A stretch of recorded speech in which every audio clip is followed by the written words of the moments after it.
Election commission का भी point of view सुन लूं सर, ऐसा नहीं है एसआईआर पहली बार हो रहा है, एसआईआर पहले भी होता रहा है, पहली बार हो रहा है, आईआर पहली बार आईआर होता था, एसआईआर पहली बार हो रहा है। एक सेकंड सर सुन ले, उनकी भी सुन ले, बेचारों ने काम किया है, अपनी जिंदगी दी है वहां पे, आपने नेतागिरी करी है, उन्होंने काम किया, थोड़ा उनकी सुन लेते हैं, ठीक है ना। आप वैसे ही आप कह रहे हैं वो निष्पक्ष नहीं है। सर ये बता दीजिए हमें कि एसआईआर ऐसा तो नहीं है कि भाई ये पहली प्रक्रिया, हमेशा एक सतत प्रक्रिया है, आपके प्रोटोकॉल्स हैं उसके हिसाब से हो रही होगी, हल्ला पहले भी होता था, इसी बार ज्यादा हो रहा है?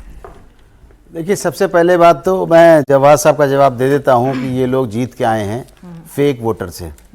ये मैं नहीं कह रहा हूं, अभी आप ही ने कहा है, मैंने तो ऑन रिकॉर्ड कहा है, मैंने ये कहा, यानी इसका मतलब ये है अगर आपने 2 करोड़ वोटर फेक निकाले हैं, चलिए आप भी यानी लगा के जवाब दे दीजिए। चलिए, मैं यानी नहीं बोलता, मैं तो एग्जैक्ट बोलता हूं। तो मेरा ये कहना है कि जब इलेक्शन कमीशन अपना अनाउंस करता है, उसके बाद जब वोटिंग होती है तो वोटिंग एजेंट्स बनते हैं हर पार्टी के, और काउंटिंग के टाइम काउंटिंग एजेंट होते हैं। तो इनके क्या अपोजिशन पार्टी के एजेंट्स क्या सो रहे थे जो ऑब्जेक्शन के लिए बैठते हैं कि ये वोट गलत है, सही है? नंबर 1, तो ये कहना गलत है।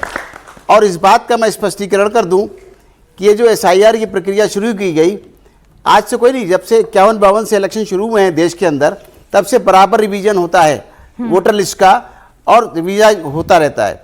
लेकिन ये जब मुद्दा बहुत ज़्यादा गरमाया, जबकि हरियाणा, दिल्ली और महाराष्ट्र के चुनाव हुए थे, उस वक्त राहुल गांधी जी ने इस बात को कहा महाराष्ट्र में कि हमारे लाखों वोट अपोजिशन के काट दिए गए और लाखों वोट बीजेपी के जोड़ दिए गए, जबकि वहां के सीओ ने बताया था कि सिर्फ 89 वोट थे जिनको करेक्शन, जो पाया गया उनको करेक्शन कर दिया गया।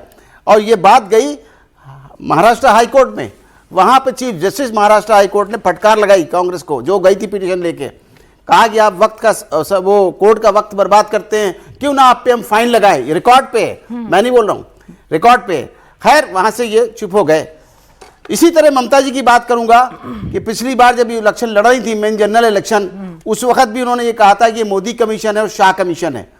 लेकिन जब वो इलेक्शन हार गई, उसके बाद जब बाई इलेक्शन उन्होंने लड़ा है और जीत गई, उसके बाद से उन्हें 4 साल तक मुंह नहीं खोला ममता जी ने, ना कोई इलेक्शन कमीशन की बुराई की, ना अपोजिशन ने बुराई की। रुक जाइए, अब ये बताइए, एसआईआर की बात है, एसआईआर दुनिया जानती है, इलेक्शन कमीशन का काम 51-52 से चल रहा है। इलेक्शन कमीशन का काम है काम करना, कैसे इलेक्शन होता है, इलेक्शन कराना, वोटर लिस्ट बनाना, पोलिंग बूथ बनाना, अफसरों को अपॉइंट करना। सुन लीजिए, उनका काम है, ये हमारा काम है, कैसे हम करेंगे, एक्सपर्टीज है हमारी, ठीक है। आपका काम है शासन चलाना, चुनने के बाद आप शासन चलाइए, हम आपके शासन में नहीं बोलते हैं, ठीक है। 1 सेकंड, 4 साल तक, ठीक है, 4.5 साल पे आते हैं हम लोग।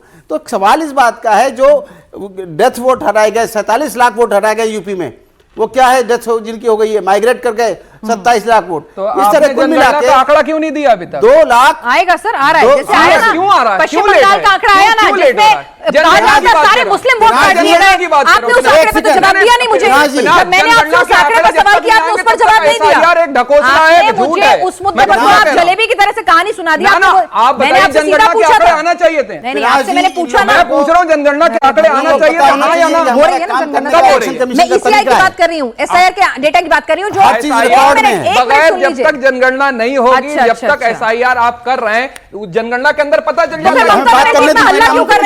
मुस्लिम के वोट कटे सारे, कौन पिनाजी बनर्जी ऐसा क्यों कह रही है कि मुस्लिम के वोट कटे सारे, हिंदुओं के 63% कटे, हिंदुओं के 63% बोलेंगे ठीक नहीं है, यानी वो कौन हो गए, गुर्जबैठी हैं सारे? नहीं पूछ रहे हैं ना हम आपसे, क्या पूछ रही है? वहां पर एक परसेप्शन बनाया गया बंगाल में कि भाई जितने भी वोट कट रहे हैं ना, ये मुस्लिम समुदाय के कट रहे हैं, ठीक है। लेकिन जब डेटा फर्दर निकल कर आ रहा है तो उसमें डेटा कह रहा है, मैं डेटा कह रही हूं, मैं आप मेरी बात नहीं है, डेटा कह रहा है 63.4% हिंदू वोट बैंक है, जिसमें मतुआ समुदाय के ज्यादा हैं, 34.3% मुस्लिम आबादी प्रभावित हुई है। तो आपका कहने का मैं पूछ रही हूं आपसे, मेरा कहने का कोई मतलब नहीं है सर, मैंने डेटा पढ़ लिया, मतलब आप निकालिए। कहने का मतलब ये मुद्दा तब बनता जब जो है 63% मुद्दा तो ये बनाया जा रहा था सर, मुद्दा तो ये बनाया जा रहा था, डेटा सही नहीं निकला।